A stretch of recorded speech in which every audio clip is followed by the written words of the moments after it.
Shalom. Shalom. Oke. Hari ini kita akan sama-sama belajar sebuah kisah yang sudah umum, sudah sering kita dengar mungkin ya.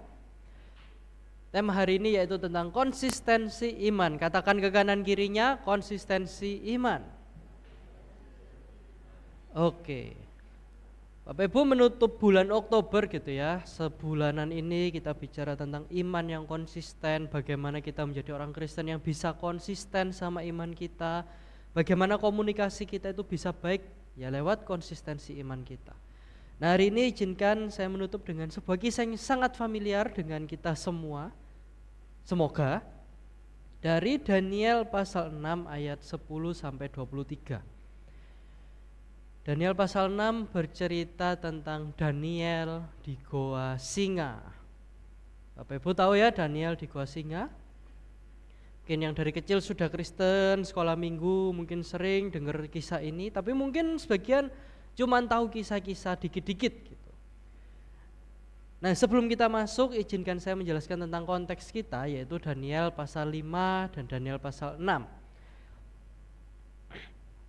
Di Daniel pasal 5, Kerajaan Babel, Daniel adalah salah satu dari 4 orang yang dibuang pertama-tama. Pembuangan dari bangsa Yahudi, bangsa Israel ke tanah Babel terjadi beberapa kali, dan Daniel salah satu yang dibuang di awal. Ada Daniel dan 3 temannya yang namanya diganti jadi Sadrak, Mesak, Abednego. Beberapa pasal sebelumnya kita tahu kisahnya bahwa Sadrak, Mesak, Abednego ditantang untuk mau nurut menyembah dewa, menyembah raja pada masa itu atau tidak, dan mereka tidak mau. Sehingga mereka dibuang ke dapur perapian. Dan mujizat terjadi, mereka bertiga, tapi ketika dilihat ada 4 orang di sana, dan yang keempat adalah Tuhan sendiri, malaikat Tuhan yang hadir bersama Sadrak, Mesak, Abednego. Tentu kita tahu bahwa Daniel juga tahu kisah itu, karena 3 orang itu temannya Daniel. Pasal 5 dimulai ketika Belsyazar, anak dari Nebukadnezar, itu menjabat sebagai raja. Daniel dikenal orang yang berhikmat oleh Raja Nebukadnezar, ayahnya. Diangkat menjadi kepala ahli jampi, kepala orang-orang pintar, dan lain sebagainya. Tapi Belsyazar, anaknya, tidak tahu kisah itu. Dia mengadakan pesta pora, mabuk-mabukan, bahkan karena gelasnya nggak cukup misalnya ya, Belsyazar mengambil perbendaharaan di bait suci hasil jarahan. Mereka pesta mabuk-mabukan, minum anggur dari cawan emas, cawan perak yang ada di bait suci. Saat mereka berpesta, tiba-tiba di tembok ketika mereka pesta muncul sebuah tangan yang menulis sebuah tulisan. Seluruh orang pintar, para ahli hukum, ahli jambi-jambi semua dikumpulkan dan tidak ada yang bisa mengerti. Sampai akhirnya ada salah satu ajudan yang bilang, di zaman ayahmu Nebukadnezar, ada orang pintar yang punya roh yang sangat besar, punya hikmat yang melampaui hikmat semua orang, bahkan diangkat menjadi pemimpin orang pintar, yaitu Daniel. Maka Belsyazar memanggil Daniel dan menyuruh Daniel untuk menerjemahkan tulisan di dinding dengan iming-iming, diangkat, punya posisi, dikasih emas, dikasih kalung, jubah, dan lain sebagainya. Daniel bilang, enggak perlu, enggak usah, aku bacain aja. Dan secara singkat yang disampaikan adalah masa pemerintahan Belsyazar akan habis. Dan kalau saudara baca di pasal 5 bagian akhir, setelah Daniel menjelaskan arti tulisan di dinding itu, malamnya Belsyazar dibunuh. Babel goncang, secara pemerintahan gak ada kepalanya, dan akhirnya Raja Darius dari Media diangkat menjadi kepala di Babel. Sehingga kita masuk di pasal yang ke-6. Pasal ke-6 dimulai dengan ketika Darius, raja yang baru, menyusun sebuah struktur yang baru, 120 wali kerajaan. Ada 120 wali yang di atasnya diangkat 3 perwakilan raja. Diangkat 3 petinggi, pejabat tinggi, dan salah satunya adalah Daniel yang baru kemarinnya diangkat jadi orang ketiga bagi Raja Belshazzar. Jadi kita masuk ke Daniel pasal 6 dengan berangkat bahwa Daniel yang orang buangan, yang harusnya disiksa, harusnya menanggalkan segala kepercayaannya, menyembah kepada satu-satunya Tuhan pada masa itu yaitu Raja, tapi dia tetap bertekun pada imannya. Saudara sekalian, kita hidup di dunia di mana rohani itu tidak terlalu penting. Pokoknya minggu udah ke gereja ya udah. Pokoknya kita enggak nakalan yang parah sampai merugikan ya sudah. Nakal dikit-dikit enggak apa-apa, bohong dikit-dikit enggak apa-apa. Ya pokoknya kalau di kantor satu-satunya yang harus kita senangkan yaitu bos kita, tuan kita. Bukan Tuhan tapi tuan. Itu yang dunia selama ini sedang kerjakan. Bahwa kebenaran itu bisa dikompromikan, bisa dinego, bisa diakal, bisa dibantah, tergantung berapa besar nominal rupiahnya. Iman seringkali diredam supaya enggak terlalu fanatik, enggak terlalu ekstrim. Jadi Kristen ya enggak apa-apa, mau agama lain ya enggak apa-apa, yang penting baik di depan orang. Kita hidup di tengah zaman yang penuh dengan kompromi. Segala sesuatu dikompromikan, segala sesuatu dipertanyakan, segala sesuatu ditentang.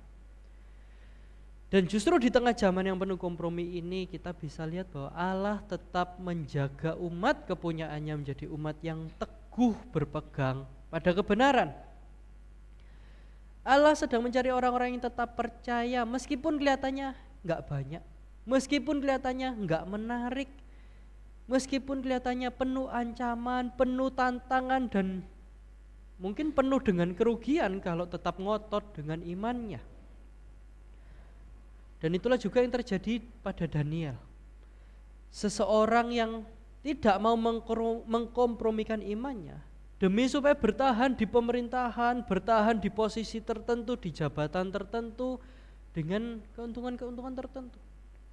Tetapi Daniel bertahan karena imannya itu mendukung, menuntun dia kepada Allah yang benar. Kalau tadi kita lihat Daniel 5, Daniel sudah punya banyak pengalaman dengan Tuhan. Daniel bukan menggunakan imannya untuk mendapat sesuatu. Ketika dia diiming-iming dapat jubah, dapat emas, dapat kedudukan, dia bahkan bilang enggak usah, tidak perlu. Aku hanya menunjukkan imanku, melakukan yang aku percaya, melakukan yang aku diperintahkan oleh Tuhan. Tidak perlu imbalan apapun. Kita lihat di Daniel pasal 6 bahwa ada orang-orang yang iri dengan Daniel. Orang-orang Media, orang-orang Babel yang merasa harusnya yang jadi duduk di pemerintahan saya, bukan Daniel, orang luar. Orang buangan yang harusnya jadi budak malah jadi pemimpin. Harusnya saya. Harusnya kita golongan tertentu yang naik ke atas, yang memerintah. Bukan orang asing. Bukan orang buangan yang gak punya apa-apa, yang bahkan melanggar perintah raja. Sehingga orang-orang yang iri dengan Daniel, mereka sebenarnya gak peduli imannya Daniel. Mereka hanya iri, kok yang dapat kedudukan? Daniel. Kok yang punya posisi? Daniel. Atas kecemburuan itu, orang-orang itu menunjukkan, menyusun sebuah siasat untuk menjatuhkan Daniel. Tapi mereka tidak menemukan celah dalam pekerjaan Daniel. Secara kinerja baik, jujur, justru malah berperform dengan baik.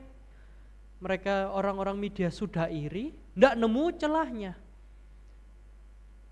Tapi namanya orang berdosa gitu ya Bapak Ibu, sudah tahu salah, tahu kalah, nggak mau nerimo. Mereka memutar otak, melihat, mengamati Daniel dalam berhari-hari. Sampai akhirnya mereka menyimpulkan, Secara kerja nggak bisa diserang, secara karakter nggak bisa diserang, secara tindakan nggak ada salahnya. Oh, cuman satu, dia tekun berdoa. Bahkan orang-orang media menggunakan politik agama, menggunakan keagamaan Daniel, disiplin rohani Daniel sebagai senjata untuk menyerang, menjatuhkan secara politik.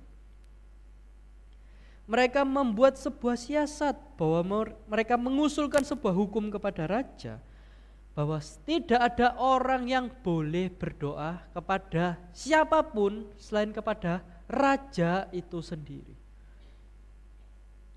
Mirip dengan kisah sebelumnya ketika Daniel, Sadrak, Mesak, Abednego diminta untuk sujud kepada patung dan mereka nggak mau.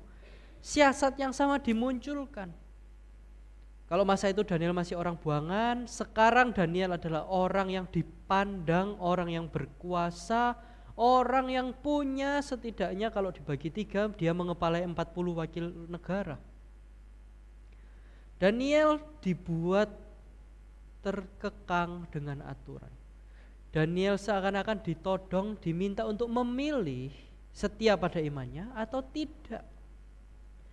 Mereka orang media menyusun sebuah siasat bahwa tidak ada seorang pun boleh berdoa kepada orang lain, Allah lain, siapapun yang lain selain kepada raja selama 30 hari.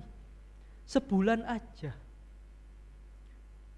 Mereka yakin bahwa ya, Daniel mah pasti akan nurut. Daniel pasti akan mengkompromikan imannya, bahkan menjadi sama dengan kita. Nurut nyembah berhala, menyembah Allah yang palsu, menyembah raja satu-satunya Tuhan. Tapi di tengah tekanan itu kita baca di ayat yang ke-10, Daniel 6 ayat yang ke-10. Demi didengar Daniel bahwa surat perintah itu telah dibuat, pergilah ia ke rumahnya. Dalam kamar atasnya ada tingkap-tingkap yang terbuka ke arah Yerusalem. 3 kali sehari ia berlutut berdoa serta memuji Allahnya seperti yang biasa dilakukannya. Bapak Ibu, ketika kita bicara soal konsistensi iman, kita bisa lihat dari Daniel, ketika peraturan itu dimunculkan, peraturan untuk jangan doa kepada siapapun selain kepada raja. Daniel tahu itu karena Daniel wakilnya raja sendiri. Daniel punya posisi di kepemimpinan. Tapi ketika dia dengar, dia bukan marah, dia bukan membantah, membuat surat bantahan kepada raja, eyel-eyelan main strategi politik, mengusulkan siasat balik. Tidak. Yang dilakukan Daniel, dia pulang ke rumahnya dan dia berdoa. Bukan cuman berdoa seperti biasa, tapi kata yang dipakai di sini berdoa seperti yang biasa dilakukan itu adalah kebiasaan yang terus-menerus terjadi. Daniel berdoa bukan nunggu dia jadi kepala. Daniel berdoa bukan nunggu dia dapat jabatan menjadi orang penting di negara itu. Oh oke, karena saya sudah dipandang orang, oke aku tak doa. Bukan. Ketika Daniel berdoa datang ke rumahnya, ke loteng memandang kepada Yerusalem, berdoa kepada Allah, berlutut memuji Tuhan, itu dia lakukan karena itu sudah menjadi habitnya dia. Menjadi ritme hidup Daniel untuk sehari berdoa 3 kali. Bapak Ibu Saudara sekalian, ketaatan kita itu sebenarnya bukan lahir karena ancaman. Ketaatan yang sejati itu lahir sebelum ancaman itu datang. Konsistensi iman dibangun bukan di hari ujian, tapi di hari-hari biasa. Kita bisa lihat dari Daniel. Sebelum dia jadi raja, waktu dia diangkat jadi kepala ahli orang pintar, ya dia tetap berdoa. Ketika dia bukan siapa-siapa, dia juga tetap berdoa. Ketika awal dia datang sebagai orang buangan, dia juga tetap berdoa. Doa Daniel ini bukan doa yang reaktif. Ada masalah baru doa. Ada problem doa, ada kendala doa. Kebanyakan orang Kristen seperti itu. Tiba-tiba ada demo, doa. Tiba-tiba ada kendala di kerjaan, baru doa. Bapak Ibu, kita dipanggil untuk peka sama sekitar, betul. Tapi kalau kita doanya waktu sadar sesuatu saja, kurang lengkap. Seperti Daniel yang doa dalam hari-hari biasa, dia tetap taat, tetap berdoa, tetap datang kepada Tuhan. Demikian kita juga kalau kita mau konsisten. Konsisten kita itu bukan dibangun, kalau saya masa kuliah gitu ya, ketika besok ujian hari ini doa, itu bukan konsisten. Itu bukan membangun disiplin rohani yang baik. Ketika kita mau membangun disiplin rohani yang baik, bahkan ketika besoknya libur, hari ini tetap berdoa. Ketika besok kita tahu ada sesuatu yang baik akan terjadi pun kita tetap berdoa. Sehingga berdoa bukan menjadi respon reaktif kita terhadap sesuatu yang negatif, tetapi menjadi disiplin pribadi kita sama Allah. Mau besok baik buruk, mau nanti ada masalah atau lancar, mau ada jawaban atau tidak ada jawaban, kita tetap berdoa. Iman yang kokoh tidak muncul seketika. Iman yang kokoh itu muncul dari hasil kebiasaan kita hari demi hari. Konsistensi iman kita bukan lahir dadakan. Tiba-tiba ada sakit langsung ngetu gitu ya, doa, berlutut, semalam suntuk doa. Sakitnya sembuh, hilang, gak pernah doa lagi. Ada kendala, ada ancaman, wah ini masalah di bisnis nanti ini gini, di pekerjaan ada masalah ini, doa. Mohon terobosan Tuhan, mohon mujizat, mohon campur tangan Tuhan dan lain sebagainya. Begitu sembuh, balik doa enggak? Begitu masalahnya hilang, tetap ke Tuhan enggak? Itu yang perlu kita renungkan. Ketika kita jadi Kristen yang mau konsisten dalam iman, opsi kita enggak ada itu, opsi pelin-pelan. Opsi reaktif, opsi ada masalah, oh tak doa. Sehari-hari dalam hidup kita berdoa atau tidak? Atau bahkan kita secara pribadi merasa aneh kalau mau doa nunggu masalah. Merasa aneh kalau doa terus bingung, ngomong apa ya mbak Tuhan ya? Apa sing didoano ya? Masalah gak ono, sakit gak ada, uang lancar, keluarga sehat-sehat, apa sing didoano? Di situ sebenarnya kita mulai geser, kita melihat Tuhan sebagai alat untuk jawaban masalah kita. Ketika kita lihat Tuhan sebagai Allah yang berdaulat penuh atas hidup kita, ada masalah nggak ada masalah, kita tetap datang dan berdoa. Bahkan mungkin kita nggak perlu doa bawa masalah, kita cuma perlu doa mengucap syukur sama Tuhan. Tapi tetap berdoa. Lihat kanan kirinya, muka-mukanya ini muka-muka yang doa, rajin doa, atau yang ada masalah baru eling, oh iya ya punya Tuhan ya, oh iya ya doa ya, tak doa sih. Atau yang sehari-hari bangun tidur tangannya dilipat, bukan jempolnya megang handphone tapi berdoa ke hadapan Tuhan. Bapak Ibu Saudara sekalian, mari kita bangun pola doa kita, baca firman, melakukan doa yang teratur. Bukan sekedar reaktif karena masalah besar, doanya kenceng. Masalahnya dikit, doanya simple, cepet gitu. Bukan. Mari kita bangun pola hidup. Jangan kita biarkan tekanan sekitar, tekanan dunia itu menjadi alasan untuk kita doa ke Tuhan. Doa adalah komunikasi kita dengan Tuhan. Keintiman pribadi kita dengan Tuhan. Maka jangan kita berdoa nunggu tekanan. Apalagi ke kiri, kalau kanan gak ada kiri boleh, bukan. Bapak Ibu, ketika kita berdoa, sadari bahwa itu adalah panggilan sebagai orang Kristen. Bahwa kita dipanggil untuk punya keintiman pribadi dengan Tuhan, bukan nunggu tekanan. Maka coba kita tanyakan pada diri kita sendiri.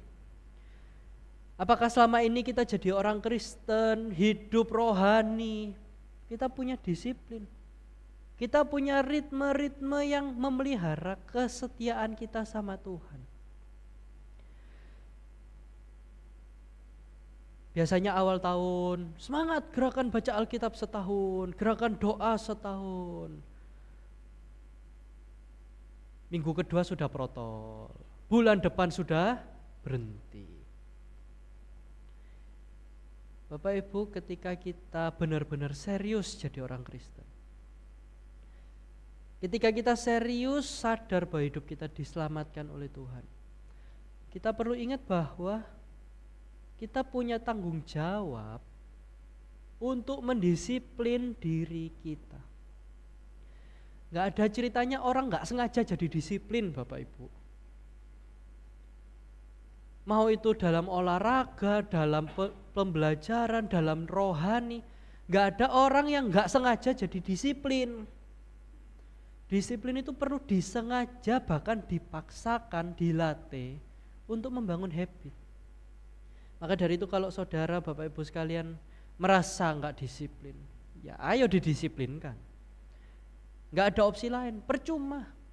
Mau dilatih sebagaimanapun, kalau pribadinya gak mau dipaksa, disiplin rohani hanya akan jadi program musiman yang ya 1-2 bulan terus hilang.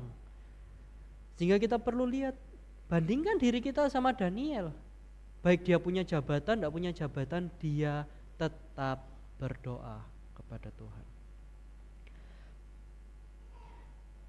Bapak Ibu, berikutnya di Daniel 6 ayat 11-17 tidak usah dibacakan. Di situ dikatakan bahwa orang Media dan Persia mengusulkan peraturan untuk melawan Daniel, untuk menjebak Daniel. Mereka bahkan bilang, hal ini tidak bisa dibantah karena peraturan kita harus jalan. Bukankah kalau raja sudah mengeluarkan, gak ada yang boleh ngebantah. Lalu para orang pimpinan yang lain melaporkan kepada raja, Raja, agung namamu, peraturanmu tetap mutlak, kuasamu besar. Ini raja ada yang melawan raja, ada yang melanggar raja, tolong dihukum. Rajanya masih bingung, oh siapa ya, ayo dihukum, enggak apa-apa, monggo silahkan, kita punya SOP, kita punya peraturan, melanggar ini hukum ini, ayo monggo silahkan gitu ya. Ketika mereka sebut Daniel raja, wakilmu. Kalau Bapak Ibu baca di ayat 14, setelah raja mendengar hal itu, yaitu Daniel yang melanggar, maka sangat sedih ia. Dan ia mencari jalan untuk melepaskan Daniel, bahkan sampai matahari masuk, ia masih berusaha untuk menolongnya. Saudara sekalian lihat, raja ini baru. Dia cuma dengar cerita bahwa sebelumnya Daniel diangkat, sebelumnya Daniel menafsirkan mimpi, Daniel menafsirkan tulisan di dinding, dan kinerjanya bagus. Begitu raja ini tahu ternyata dia dimanfaatkan oleh orang-orang yang iri tadi, maka sedih ia. Dan raja ini nggak bisa tidur Bapak Ibu. Kalau Bapak Ibu baca lanjutannya, kalau di sini sampai matahari terbenam, sampai sore gitu ya, mungkin tahu laporannya pagi atau siang. Kepikirannya itu sampai sore, sampai malam. Mungkin sedikit banyak Bapak Ibu pernah ngerasain gitu ya, getun sampai malam, sampai besok saya kepikiran terus itu. Ya kalau saya pribadi yang saya lihat mungkin Bu Gembala, Bu Ineke gitu ya, getunnya mama saya nggak ada itu kadang sampai minggu lalu tuh masih diomong, ya coba oh ini gini, coba oh ini gini. 3 bulan, 4 bulan berlalu, rasa getun gitu ya, rasa nyesel itu bisa lama. Sama halnya dengan raja yang baru, Raja Darius. Baru peraturan diterapkan beberapa hari, kedapatan ternyata menjebak Daniel. Dia sangat sedih. Dan dia tahu hukumannya dan tahu sebagai orang, sebagai raja, hukuman tidak bisa dikompromikan. Peraturan tetap harus ditegakkan, tapi hatinya gelisah. Dia kepikiran, gak bisa tidur. Bahkan ketika Daniel sudah dimasukkan ke dalam gua singa, karena hukumannya dicampakkan ke gua singa, hari ketika Daniel dimasukkan, Raja berbicara kepada Daniel, Allahmu yang kau sembah dengan tekun, dialah kiranya yang melepaskan engkau. Dan raja itu mencap ketika Daniel sudah masuk, batu besar digulingkan untuk menutup dan raja memeteraikan dengan cincinnya. Bahwa itu atas kehendak raja Daniel dihukum. Musuh-musuh Daniel ingin menjatuhkan Daniel dan seakan-akan sudah menjatuhkan Daniel. Yalah, orang kepikirannya, oh ya udah masuk gua singa, ya udah selesai, kita menang, masalah selesai, case close. Tapi tidak dengan Daniel. Hukum tidak bisa dibatalkan dan Daniel diproses secara hukum, dijatuhkan hukuman untuk dilempar ke gua singa. Sama halnya dengan kita, dunia akan terus menekan kita kalau kita punya iman yang teguh. Tapi dunia akan merangkul kita kalau iman kita gampang dikompromikan. Dunia akan sangat senang, iblis pun akan senang kalau kita jadi Kristen yang pelin-pelan, mencela-mencele, ketemu sana setuju, ketemu sini amin. Tapi dunia akan menentang melawan kita kalau kita berpegang teguh pada iman kita. Godaan untuk berkompromi, rasa takut untuk kehilangan posisi, atau bahkan kebutuhan untuk diakui. Satu lingkungan yang Kristen sendirian, pilihannya mau diterima atau mau kelihatan sendiri. Kalau mau diterima, mungkin ada lingkungan yang gak apa-apa tetap Kristen, tapi jangan nemen-nemen lah, ojo ekstrim-ekstrim, ojo taat-taat banget lah. Minggu sesekali hiking, pergi kita jalan-jalan, kita ke luar pulau, kita nyelam ke laut, liburan sana sini, gak apa-apa lah. Ada lingkungan yang mungkin open tapi dengan bersyarat. Ada lingkungan tertentu yang kowe Kristen gak tak akoni konco. Kristen gak usah temenan wis, makano dhewe, pergio dhewe. Dunia akan menekan ketika kita berusaha untuk konsisten sama iman kita. Tapi kita lihat bahwa Daniel tetap setia, karena baginya kesetiaan kepada Allah jauh lebih berharga daripada nyawanya. Daniel menjadi orang yang kasarnya dia sudah kehilangan nyawanya berkali-kali. Ketika dia dari Israel dibuang ke Babel, dia udah kehilangan nyawanya, dia udah tidak tahu sebagai orang buangan itu hidupnya berapa lama. Ketika diperhadapkan sama raja nyembah patung atau enggak, dia bahkan sudah menantang balik, gak apa-apa. Kalaupun rajamu benar, lakukan ini itu, kami puasa, kalau gagal kami siap dihukum, kami siap diproses. Daniel sudah hidup dari ancaman ke ancaman ke ancaman. Dia sudah gak takut kehilangan nyawanya karena dia sadar bahwa satu-satunya sumber pengharapan hidupnya adalah Allah itu sendiri. Tekanan tidak selalu berarti bahwa Allah meninggalkan kita. Sebaliknya tekanan justru akan menjadi ruang di mana iman kita, integritas kita diuji. Apakah kita menjadi Kristen yang gampangan, Kristen yang ada harganya? Oh 200.000 mingkem kok arek iki. Oh 500.000 manut kok, gak apa-apa, gampang. Oh lek iki gak iso iki 20 juta baru nurut. Apakah kita ada harganya? Apakah iman kita, integritas kita bisa dinominalkan atau enggak? Ruang di mana iman dan integritas kita diuji itu bukan dalam keseharian, tapi dalam tekanan yang besar ataupun tekanan kecil tapi panjang dan lama. Itu akan menguji kemurnian iman kita. Jadi Bapak Ibu Saudara sekalian, jangan heran kalau kita setia sama Tuhan itu bikin konflik sama orang lain. Kalau kita nurut pegang firman Tuhan dan itu konflik sama sesama, jangan kaget, wajar. Karena banyak orang Kristen yang imannya gampang dikompromikan. Banyak orang Kristen yang imannya bisa ditawar, wani piro. Banyak orang Kristen yang belum sungguh-sungguh komit sama Tuhan. Ketika kita berkonflik karena kita setia sama firman, bukan karena kita memang cari-cari perkara gitu ya. Kalau memang kita setia sama firman, konflik itu bahkan bisa jadi tanda bahwa sebenarnya kita benar, kita hidup di kegelapan. Terang kita sedang bersinar dan kegelapan gak terima. Bukan konflik yang dibuat-buat, tapi ketika prinsip bertabrakan dengan prinsip yang lain, itu prinsip kita diuji. Ketaatan kita dengan firman sedang diuji. Di tempat kerja, di sekolah, di rumah, di kantor, kita akan diperhadapkan momen-momen di mana kita harus milih taat sama Tuhan atau nyaman dengan lingkungan. Diterima, solid, bagus, pengakuan dari lingkungan. Wah, keren ya orang ini Kristen loh tapi bisa gini. Iki loh, Kristen tapi iso loh gak kenang gereja gak apa-apa. Kristen tapi melakukan dosa-dosa ini gak apa-apa. Mana yang kita cari? Pengakuan orang, penerimaan orang, atau taat sama Tuhan? Allah akan menghormati iman yang taat daripada prestasi-prestasi yang dikompromikan.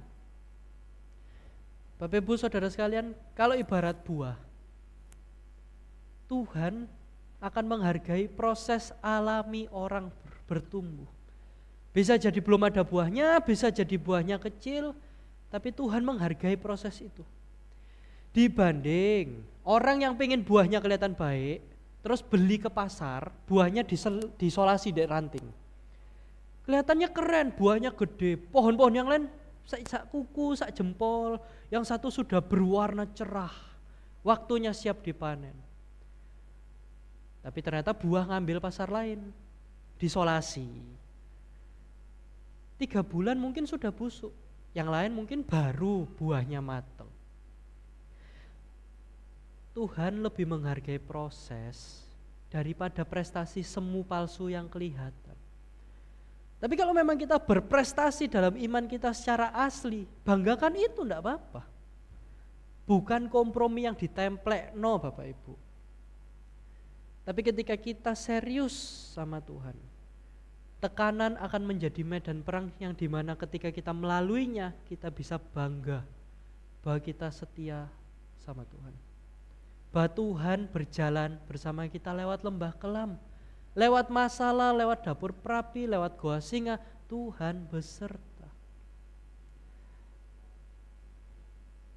Maka lanjutannya ketika kita baca pasal 6 ayat 18 sampai 23, di situ dikatakan bahwa Raja Darius gelisah semalam suntuk.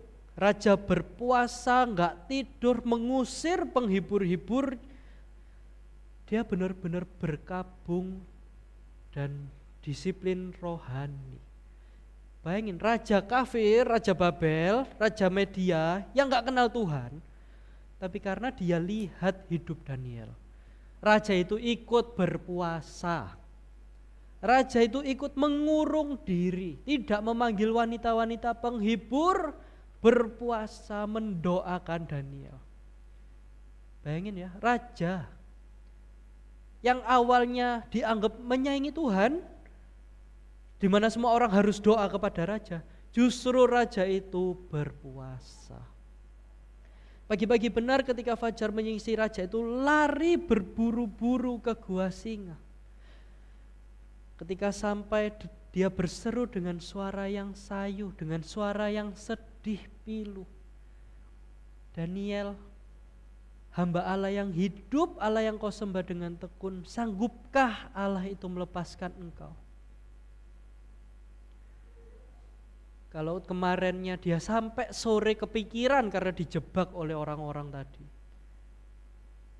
sampai besok paginya sang raja berkabung, berpuasa, bahkan bilang ke Daniel, apakah Allahmu yang hidup itu menyelamatkan engkau?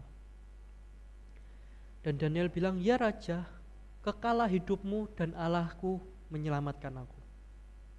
Allahku mengutus malaikatnya untuk mengatupkan mulut singa-singa itu, sehingga mereka tidak mengapa-ngapakan aku. Karena ternyata aku tidak bersalah di hadapan Allah dan juga di hadapan Tuanku Raja, aku tidak melakukan kejahatan. Daniel merespon panggilan raja tersebut bahwa Allah menyelamatkan dia, bahwa Daniel tidak bersalah di hadapan Allah dan juga di hadapan raja. Di 23 dikatakan, sangat sukacitalah raja dan ia memberi perintah supaya Daniel ditarik dari dalam gua itu.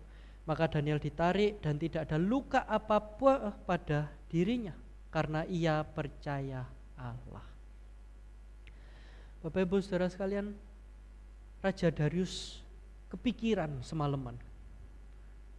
Gak tidur semalaman, berpuasa semalam-malam. Dan di situ kita bisa lihat bahwa Allah beserta orang benar. Bahwa Allah beserta Daniel. Kata malaikat yang mengatupkan mulut, di situ dikatakan bahwa menutup rapat mulut singa itu. Allah bukan menghalau Daniel enggak masuk goa. Allah bukan menghilangkan singa-singanya.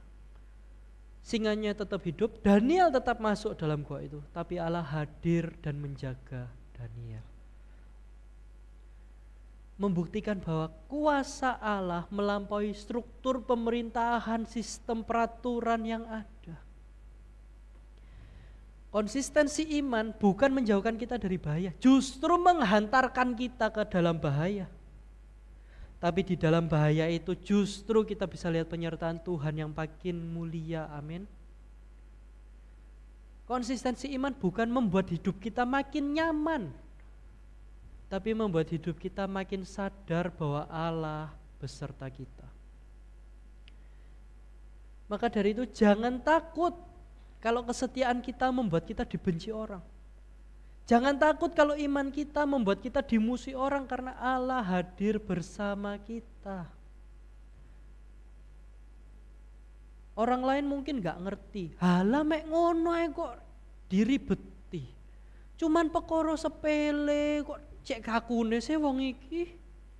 Mungkin ada yang ngomel, ada yang komplain. Orang lain mungkin gak ngerti bahwa yang sedang dibahas bukan yang kulit.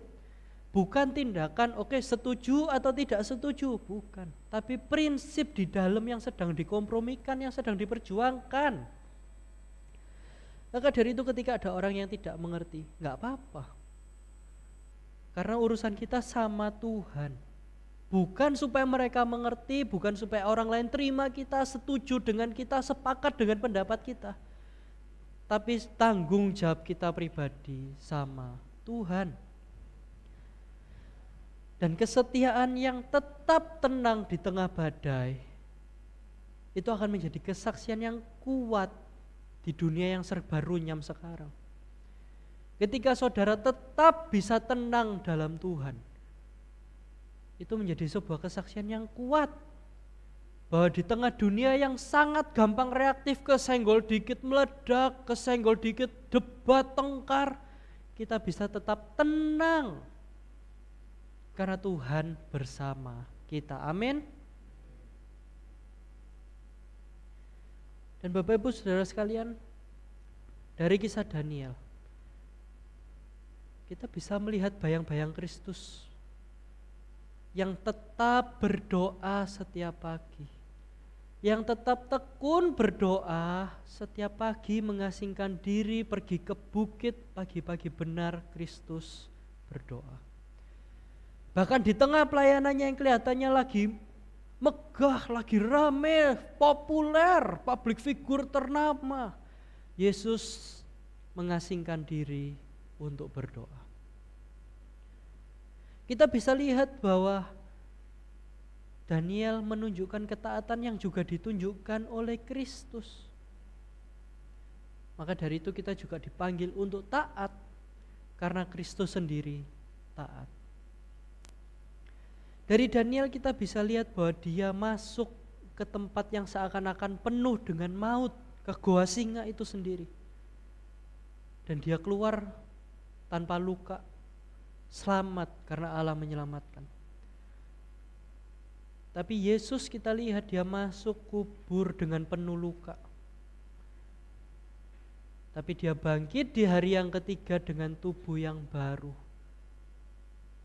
Bukan menyelamatkan dirinya, tapi menebus kita semua. Kalau Daniel hanya selamat dirinya sendiri, Kristus justru menyelamatkan kita semua. Konsistensi iman bukan cuma supaya kita dapat berkat rohani, dapat masalah kita beres, tapi bukti bahwa kita kita sudah diselamatkan oleh Allah. Kita bisa lihat ketaatan yang sempurna dalam Kristus, yang taat bahkan ketika dibenci, dimusuhi, difitnah, tetap taat sampai mati. Sebagai orang Kristen kita melihat iman yang konsisten itu bukan bertumpu pada tekad kita, pada keinginan kita pribadi. Tapi ketika kita bisa taat sama Tuhan, itu adalah kasih karunia, karena Kristus lebih dulu setia dan taat. Ketika kita bisa disiplin rohani, kita bisa doa, baca firman dalam hari-hari biasa pun, itu karena Kristus yang setia. Karena Kristus yang menjadi teladan hidup kita. Maka konsistensi iman kita tidak lagi bertumpu pada tekad manusia, melainkan pada kasih karunia Kristus yang lebih dulu setia bagi kita. Dan kita setia bukan agar diselamatkan, tetapi karena kita telah diselamatkan oleh Allah yang tidak pernah ingkar janji itu. Daniel bisa taat karena dia sadar hidupnya adalah kasih karunia demi kasih karunia. Dari ancaman demi ancaman dia tetap hidup, bahkan mendapatkan posisi, mendapatkan tunjangan, bahkan menjadi berkat bagi bangsa Babel. Sama halnya dengan kita, bahwa kita hidup dari masalah ke masalah.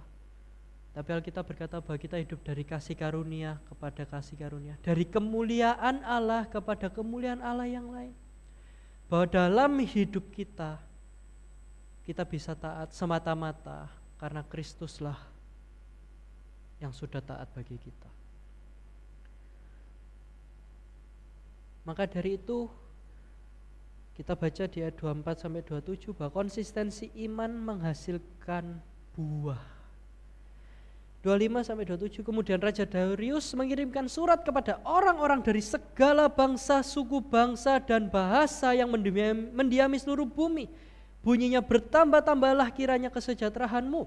Bersama ini ku berikan perintah bahwa di seluruh kerajaan yang kukuasai, orang harus takut dan gentar kepada Allahnya Daniel.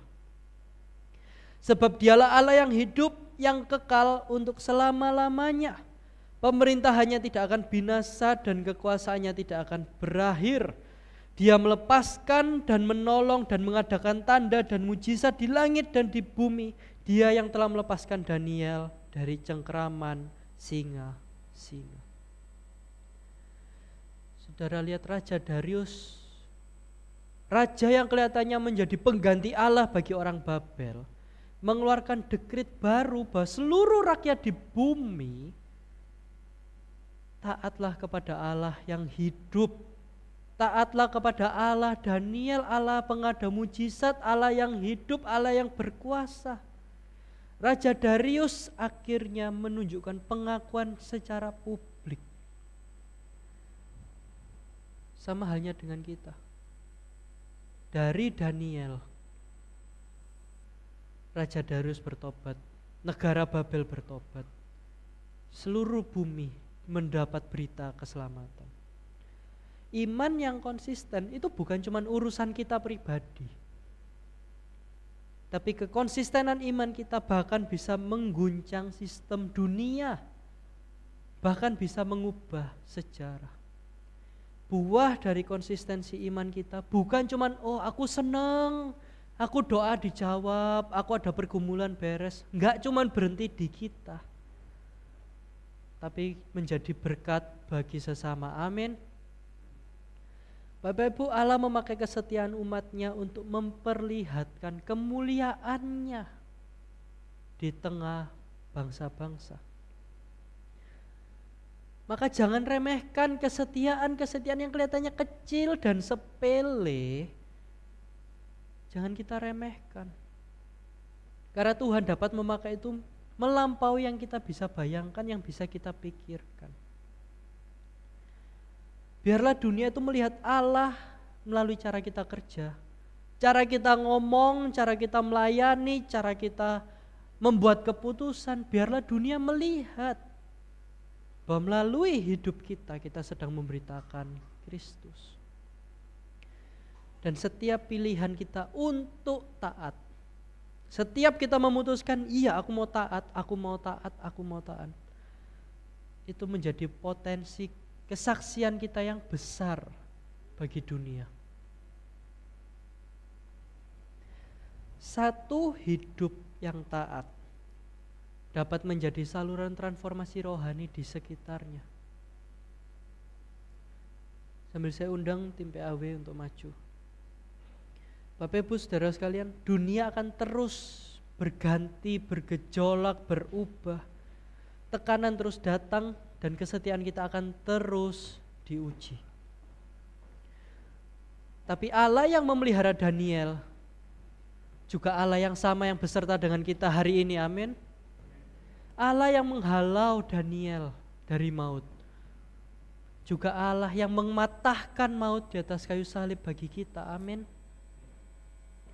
Ketika dunia memanggil kita kompromi, bantah, gak usah nurut-nurut banget, biarlah kita tetap berkata kepada Daniel